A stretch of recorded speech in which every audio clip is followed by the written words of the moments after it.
Pritet u bë që ke punuar në administratë, në shtet. Si e shikon protestën? E shoh si një instrument që po nxjerr shoqërinë shqiptare nga depresioni.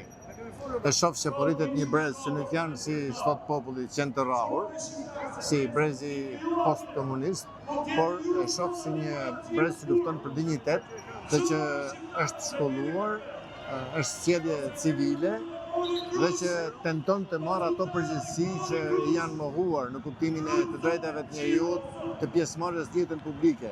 Përjashtimi social, përqendrimi i vendimarrjes dhe i pasurive në pak duar e ka shndruar aparatin shtetëror, makinerinë qeveritare, në një mjet që shërben vetëm grupet e interesit, oligarkët, segmentet e krimit organizuar e tjerë. Dhe në këto kushte, ta njerëz janë duke luftuar për gjën më minimale, më të arsyeshme që mund të ketë një shoqëri. Si e shikon këtë injorimin që i bën kryeministri protestës, zërave, kërkesave të tyre, por jo vetëm, edhe ndërkombëtarëve në shumë raste?